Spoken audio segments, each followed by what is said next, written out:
experienced.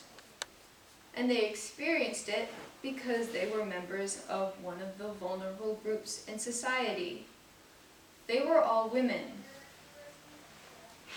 According to the Global Slavery Index, 40.3 million people in the world are living in conditions of modern slavery. That is 1 out of every 200 people in the world. In the United States, 403,000 Americans are living under modern slavery conditions. Then there is sexual violence. Woenshet was just one of many girls who are facing sexual violence as a result of their status in society. The World Health Organization has found that 1 in 3 women worldwide will experience physical and/or sexual violence in their lifetime. 1 in 3 women. Now, you might think the statistics a little better for the United States, because we're a developed country and we have a lot of resources. And you would be correct. It's a little better in the US. In the United States, 1 in 5 women have been raped at some point in their lives, compared to 1 in 70 men.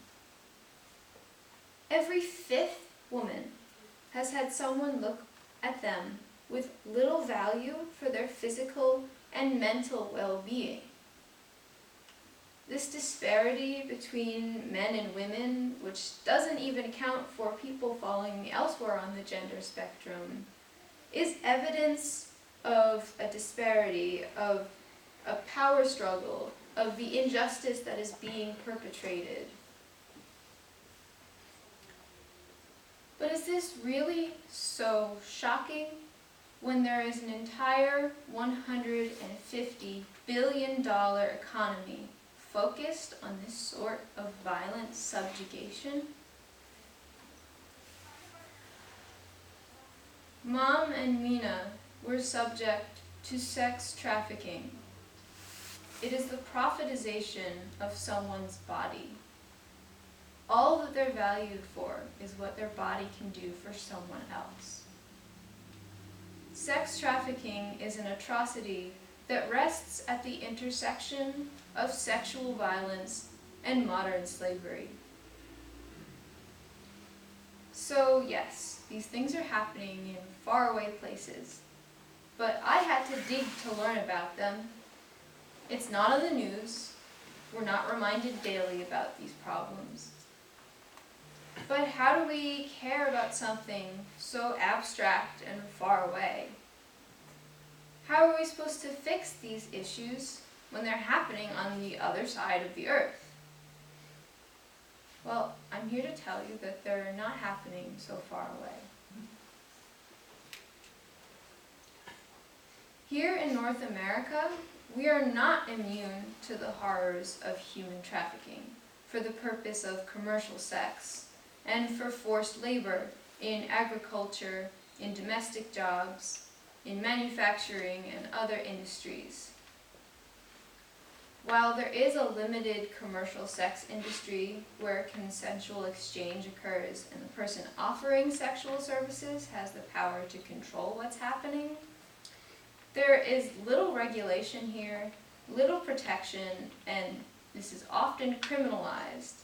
And so most prostitution that you encounter is sex trafficking.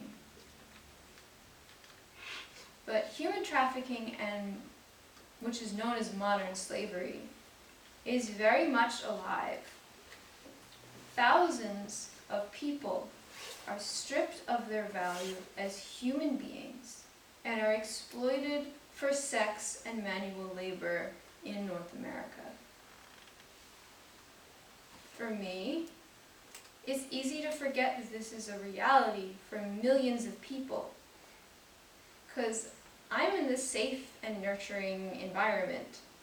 I'm in the Three Village community. I'm financially stable. I'm in a supportive family, and I'm white.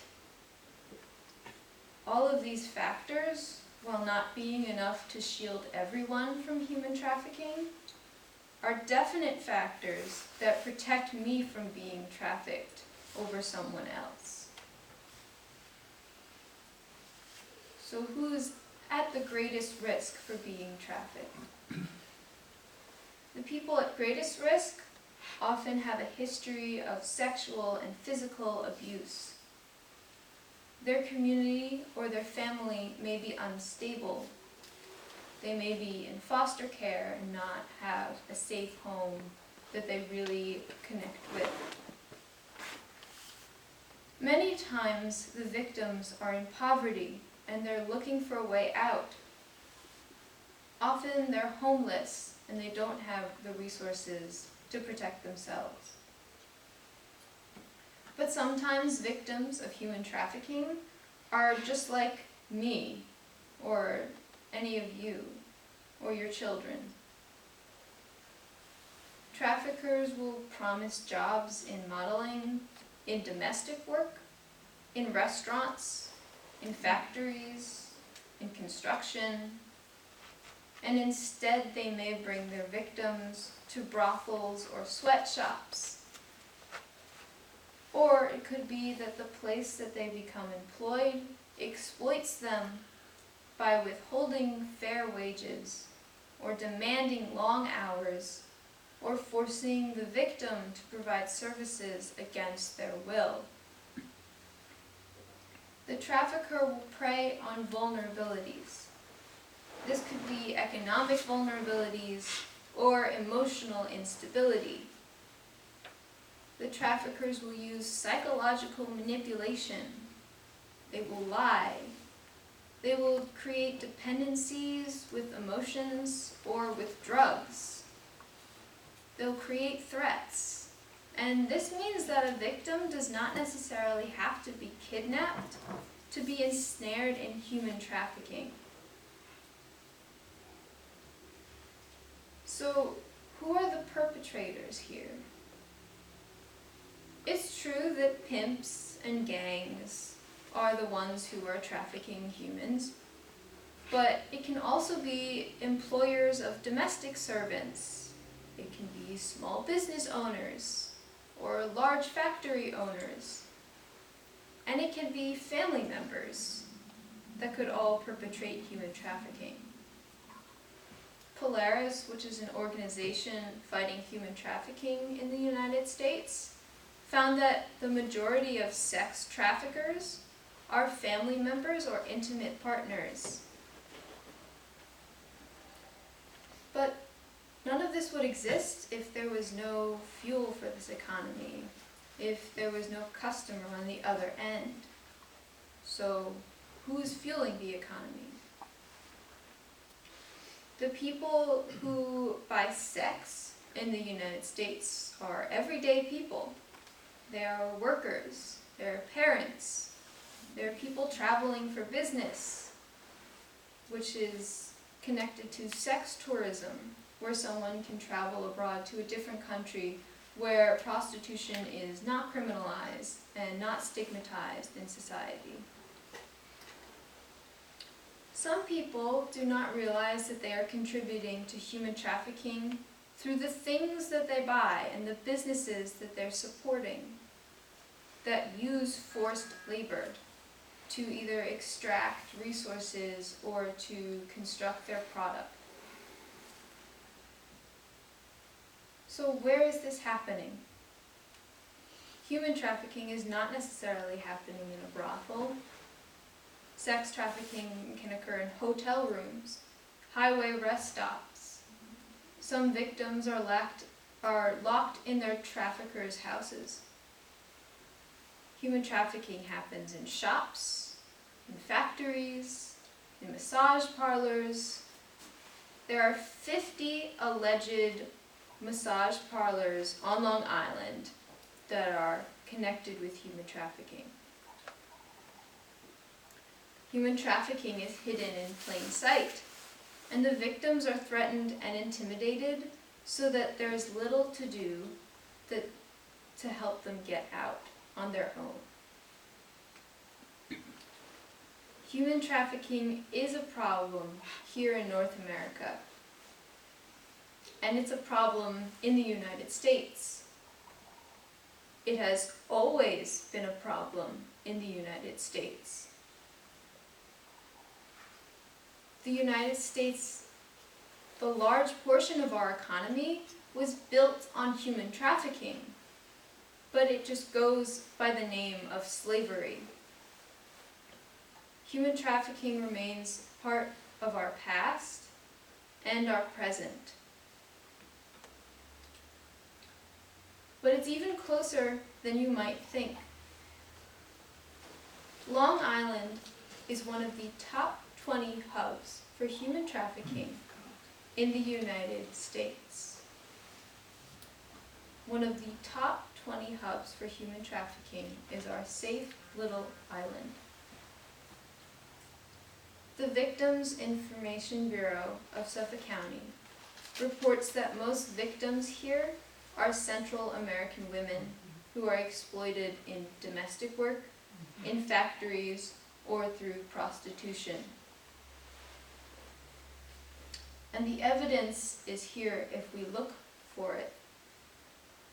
This past June, Newsday ran an article about how the opioid epidemic is fueling sex trafficking on Long Island. The traffickers can take advantage of someone's dependence on a drug or make them more addicted. And then if the victim does not make enough money, then the trafficker can cut off the drug supply. They can use the drug as leverage and keep the victim from leaving because they are dependent on the drug. Effectively, you either suffer from withdrawal or you sell your body. It was only last year that a human trafficking investigations unit was created on Long Island after a diner in Southampton was closed because the owner was withholding wages from his workers, which is a form of labor trafficking. In the first 4 months that the unit operated, 19 people were arrested for trafficking, and 37 victims were identified. The departments identified 120 victims of sex trafficking in 2018 alone. One of the investigators in this unit found that 10% of the women in Riverhead and Yaphank jails at any given time are victims of human trafficking. These victims are in jail because prostitution is criminalized here, and so often when victims of sex trafficking are found, they were placed in jails instead of given help. Last year, Suffolk County Police charged 2 men for sex trafficking girls at the Long Island MacArthur Airport's Roadway Inn. In 2019, a man was arrested for prostituting 20 women in Sound Beach. Sound Beach is less than 10 miles from where we're all sitting right now. Human trafficking has come as close as 10 miles from here. These are maps of reports of human trafficking on Long Island since 2009 from Long Island Against Human Trafficking. And these are the reports in 2018 and 2019. In fall of 2018, the Stony Brook Southampton campus held a conference on human trafficking to educate police, doctors, educators, and social workers on how to spot and effectively deal with human trafficking. This event was sponsored by the Shinnecock Substance Abuse Mobilization Project. which is, the Shinnecocks are a group of Native Americans here on Long Island. The reason why the Shinnecock Native Americans sponsored this program was because Native Americans are a disproportionately large group of trafficking victims. One of the organizers of this event, Paula Collins, said, quote, "I am involved because I am a Shinnecock and the Native American community is highly susceptible to this human trafficking slave trade. Traffickers go after the vulnerable. They might come onto a reservation peddling opioids, and they will spot the homeless kids, the addicts, the orphans, the runaways, the lost, and those from broken homes. They will sweep them up with the promise of opioids and money, and soon they themselves are enslaved prostitutes. Native American women disappear in staggering numbers across this country, often never found, never looked for. They become prostitutes and murder victims." So the high rate of human trafficking in Native American communities is not isolated to just Long Island. It's a reality across North America. And this is because Native Americans are one of the groups that I identified in the beginning, and they suffer at an intersection of numerous vulnerabilities, from a history of racist policies and their needs being ignored, and their lives being seen as less important. So with that, I want us to take a closer look at who is being trafficked the most in our country. And so, Native Americans. The National Congress of American Indians and the Human Trafficking Search Organization has found that in the United States and Canada, 40% of the women involved in sex trafficking identify as Indigenous. 40%, even though they are less than 10% of the population. So why is that a reality? Native American reservations, which have been historically situated by the United States government on infertile land, struggle with intense poverty and unemployment at levels that are unseen in non-native communities. Many of these reservations have overcrowded housing. They lack access to clean water and health care. These conditions heighten the risk of Native Americans being exploited through human trafficking. But it's also what drives many Americans who live in similar conditions of poverty to be victims of human trafficking, whether or not they're Native American.